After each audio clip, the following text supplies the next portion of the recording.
Hello, and welcome to show number 2548 of Eyes on Success, a weekly program empowering the visually impaired with expert advice, personal stories, and the latest in technology and accessibility. I'm Nancy Goodman Torpey. And I'm Pete Torpey. You really have all of the functionality that you would have on a large desktop-style computer in that small box. And I guess one of the things that makes it portable is it has a Braille keyboard to type. Yes, so it's very small, and it fits in a pocket or a purse very nicely. It's a really handy little device to have. You can have all of the things you need to have with you at all times, which is nice. And as technology has changed over the years, it's good to know that some of our devices have also been upgraded to take advantage of these new capabilities. Blazie Technologies is reimagining classic note-takers for today's blind users. We'll talk with CEO Bryan, who you just heard, and Marketing Director David Goldfield about the BT Speak and BT Braille devices. These Raspberry Pi-powered tools blend assistive tech, modern design, and thoughtful engineering to better serve the community. But first for our tip of the week. This week's tip comes from David Goldfield. If you use a BT Speak or BT Braille, you can get help anywhere by pressing H chord, that's the letter H with the space bar, and you get context-sensitive help. So if you're in the editor, you'll get a list of commands for the editor. If you are, for example, in the scientific calculator and you press H chord, you're going to see calculator commands. So H chord is your friend for context-sensitive help on BT Speak and BT Braille. Help is always a good thing. Yes. Support for Eyes on Success is provided by IRA, Artificial Intelligence Remote Assistance, bringing professional visual interpreters to the blind and low vision community because access is a human right. More information is at www.ira.io.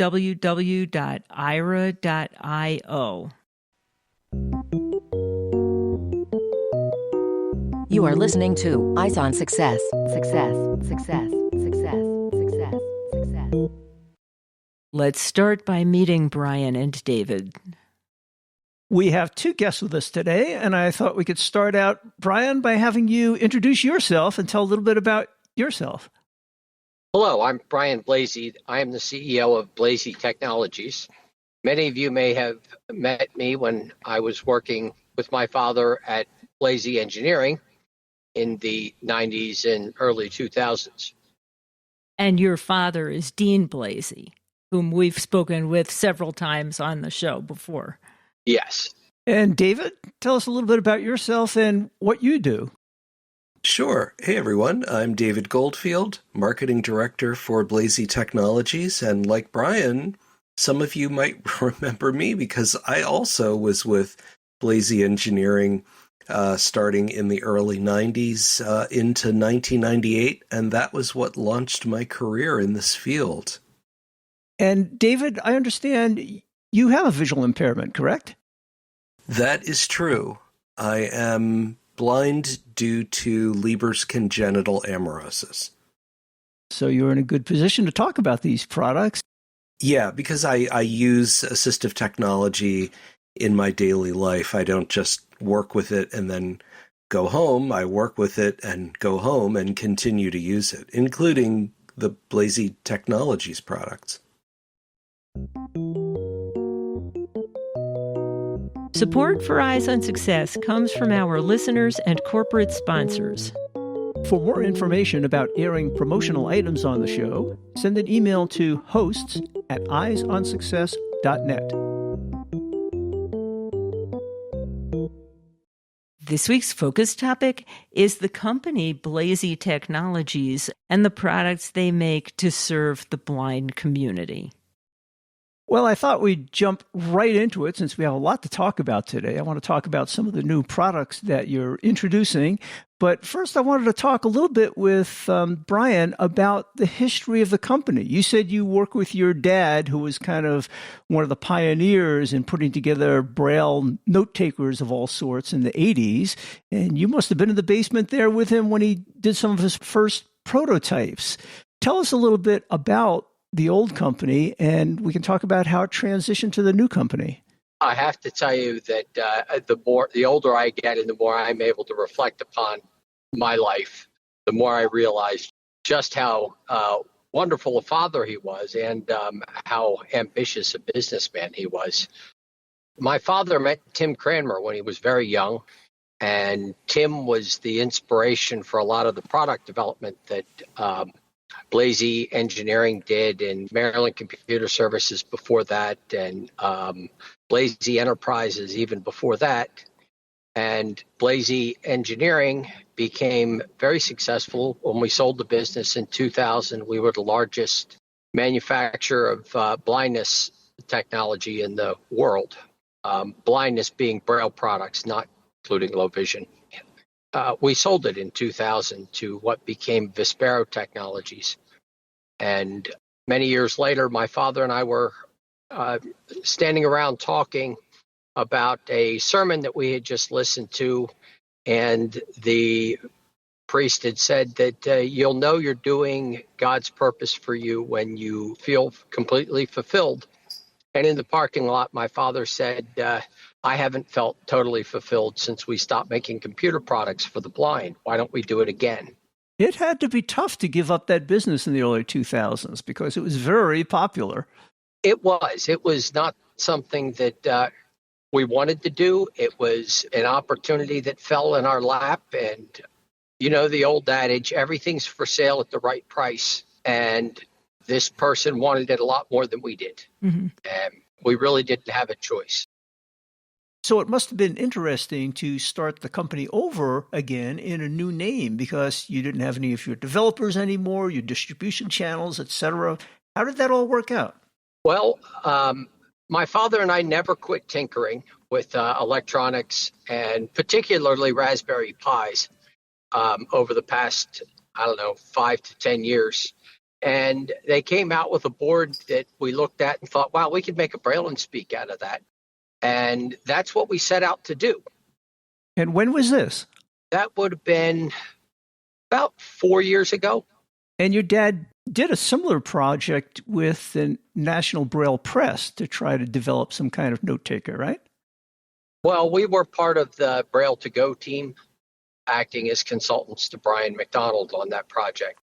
I mean, that's another example of really when we had Blazie Engineering and all of the companies, it was never about making a lot of money and becoming a big successful business person. It's always been about the work, about helping people, and about making good products that make a difference. And that was where the reward came from.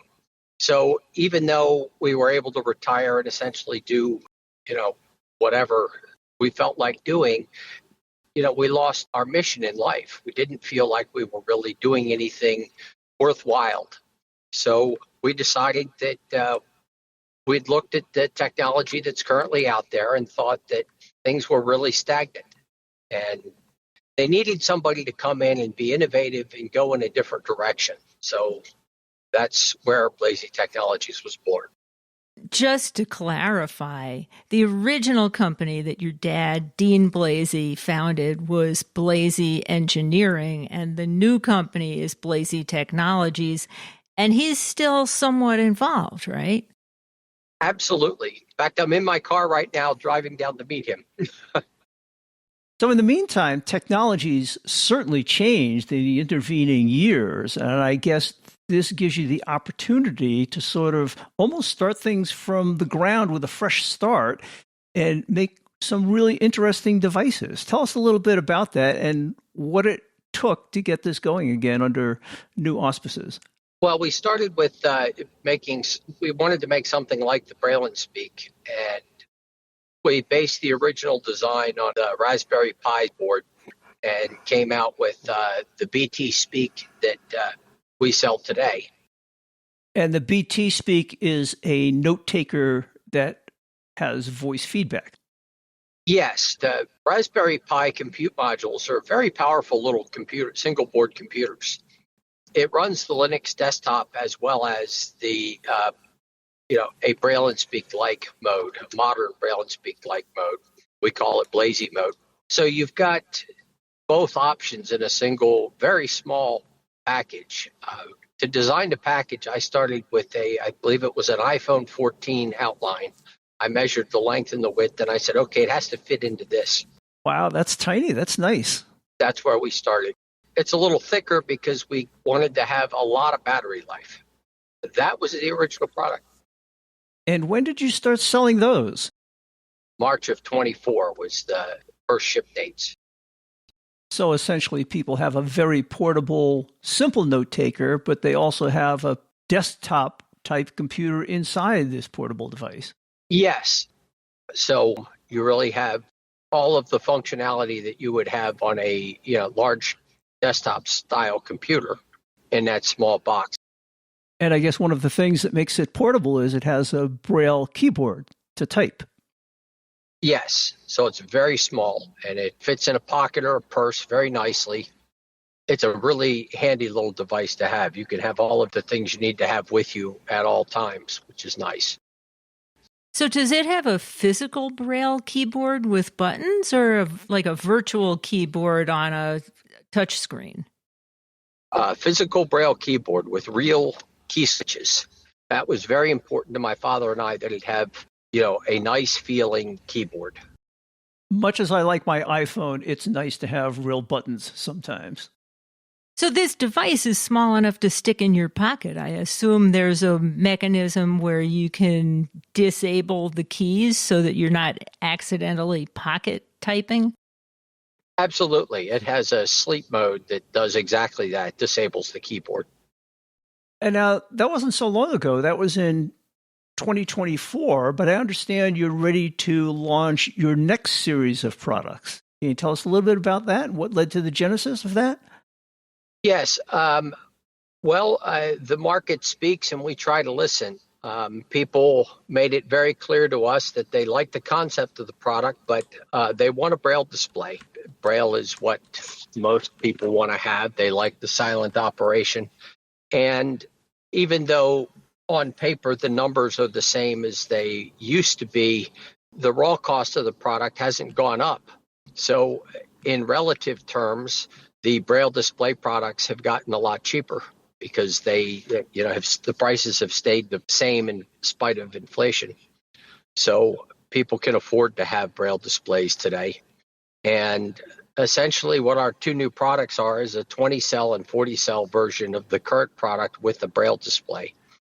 Now, it has some other upgrades. It's built on the Raspberry Pi CM5 module, which is about 4 times faster, maybe a little bit more. It has a built-in 1 terabyte solid-state disk drive, almost unlimited amount of memory. It's a pretty big upgrade in that regard. And it also has a headphone jack that people asked for, and it has 2 USB ports. And you talked about the Braille display and how it's remained relatively the same cost as it was years ago. Has the technology changed at all in the process? We're still using piezoelectric Braille cells, the exact same technology that we were using 30 years ago. There are a number of other Braille display technologies. At this point in time, though, none of them have been proven to be as reliable and as good as the piezoelectrics to date. There are some promising technologies on the horizon. We remain hopeful that one of those will soon take that lead. That's been a tough nut to crack for anybody, but it seems like these piezoelectric displays are, as you say, really robust and reliable. I've had my Braille display that I've been using for over 20 years now, and it still works fine. And what are your visions for the company? I mean, it sounds like you guys always have lots of creative ideas, and it's just amazing that you've come up with these 2 new products within the past couple of years. What do you see the future holding? Well, we set out to accomplish a couple of things. One, we wanted to bring back the Blazie engineering signature level of service that we provided. We had a lot of complaints from blind people that we know and friends of ours that when something breaks, it took forever to get it fixed. The maintenance contract timeframes for these companies was, I think, 2 years was the big one. And then you're on your own. So you get a piece of technology, it's under warranty if you pay the extra fees for 3 years. That's not a lot of time for a piece of assistive technology, at least not in my opinion. So we wanted to bring back the Blazie engineering model of offering a maintenance contract. As long as you want to pay for it, we'll cover the equipment, and we'll do it on an exchange basis. So if something goes wrong, you call us. We determine that it's not something that we can fix over the phone, and we send out an exchange unit. You return the other one, and the transaction's over. So we wanted to bring that back. That was a really big thing to us because we think that, we need to raise the bar there and encourage other companies to raise their bar as well. The other thing that we're trying very hard to do is to increase the pace at which things improve. Since the company has launched its product, we've been releasing updates to the product almost monthly, just shy of monthly. And we really want to continue that pace of regularly updating the product. I'm not going to sit here and pretend that we'll be able to do once a month forever, because at some point you just run out of things to do, or you want to do really big things and it takes a little bit longer to get those done than a month. But we want to regularly update the product and keep it fresh for people. I think that's important. And I understand another one of your focus is to keep the cost affordable on these devices, because they can tend to be kind of expensive because they're low volume devices and there's a lot of distribution cost, et cetera. But you really had a focus on maintaining the cost.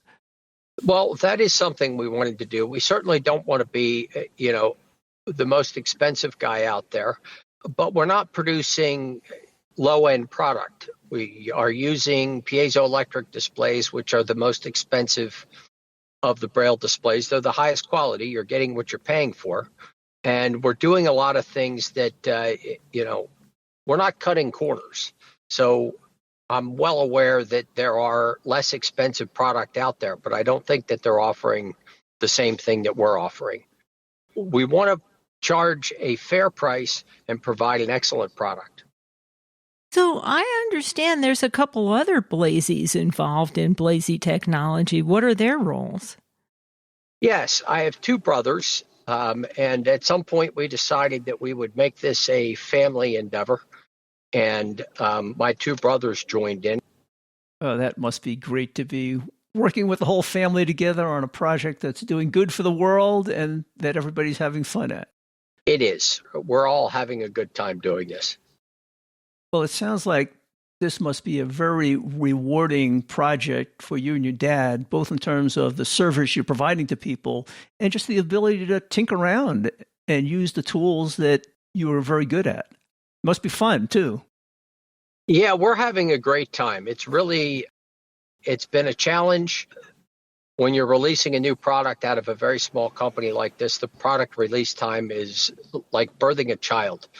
There's a lot of pain at that point, and we're certainly feeling that. So if I sound a little less enthusiastic than normal, that would be why.